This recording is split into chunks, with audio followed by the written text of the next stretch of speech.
दोस्तों नमस्कार। Colonel Ajay, CEO Ajay astro money group first global astro finance digital channel से आपसे मुखातिब होता हूं। आज है 14 फरवरी सन 2025 शुक्रवार, फागुन कृष्ण पक्ष द्वितीया संवत 2081। दोस्तों आज के एपिसोड में हम चर्चा करेंगे सनफ्लावर यानी सूरजमुखी की क्रशिंग के बारे में।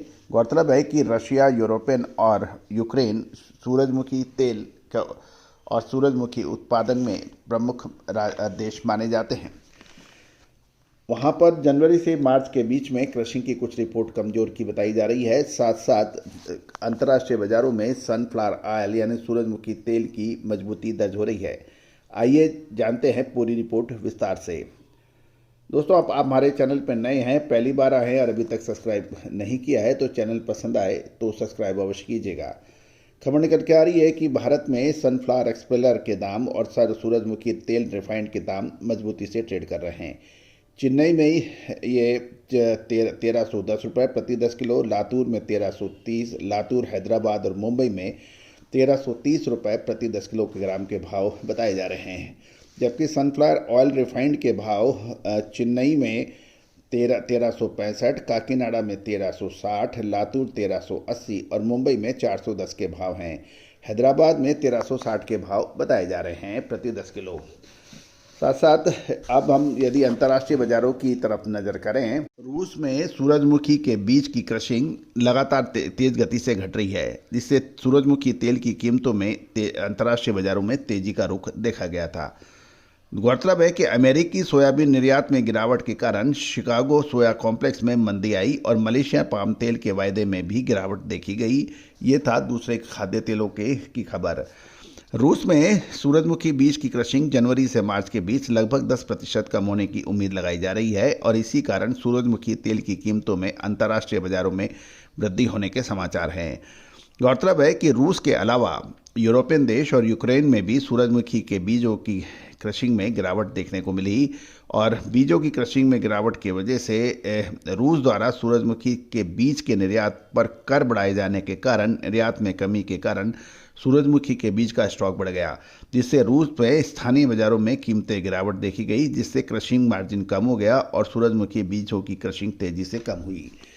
दूसरी ओर शिकागो सोया कॉम्प्लेक्स में देखें तो लगातार दूसरे दिन गिरावट देखी गई और ब्राज़ील में सोयाबीन की नई फसल का आवक बढ़ने की संभावना से ब्राज़ील के सोयाबीन की कीमतें अमेरिकी सोयाबीन की तुलना में 80 सेंट प्रति बुशल, एक बुशल 27.215 किलोग्राम कम हो गई है। गौरतलब है कि एक बुशल का वजन 27 किलो माना जाता है। शिकागो सोया कॉम्प्लेक्स में बिकवाली का दबाव बढ़ गया है क्योंकि अमेरिकन सोयाबीन का चीन का आयात घट रहा है, जबकि ब्राज़ील और अर्जेंटीना का सोयाबीन अमेरिका के सोयाबीन से सस्ता है।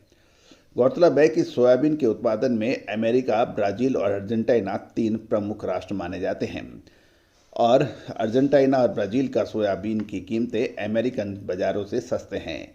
अर्जेंटीना के कई सोयाबीन उत्पादक में बारिश होने से सोयाबीन की फसल में सुधार होने के समाचार हैं, जिससे अर्जेंटीना के सोयाबीन खली की कीमतें कोरोना वायरस महामारी के बाद से अपने सबसे निचले स्तर पर पहुंच गई है।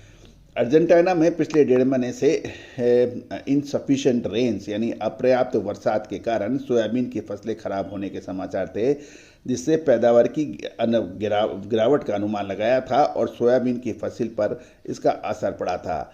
अर्जेंटीना से खबर निकल के आ रही है कि वहाँ सोयाबीन का उत्पादन का अनुमान 540.4 लाख टन से घटकर 493 लाख टन किया है। दूसरी ओर भारत के खाद्य तेलों का स्टॉक बंदरगाहों पर लगातार गिरने के भी समाचार हैं। कांदला बंदरगाह पर आयातित तेलों का स्टॉक 8 फरवरी को समाप्त हुए सप्ताह में 36,667 टन घटा है और एक मोटे तौर पे यदि आयातित खाद्य तेलों का स्टॉक लगातार तीसरे सप्ताह गिर गया है और सभी आयातित खाद्य तेलों के स्टॉक में गिरावट है। पिछले 3 सप्ताह से सोया निगम के स्टॉक में 1,15,243 टन की गिरावट आई क्योंकि सोयाबीन तेल की कीमतें अन्य आयातित तेल की तुलना में बहुत कम बताई जा रही है।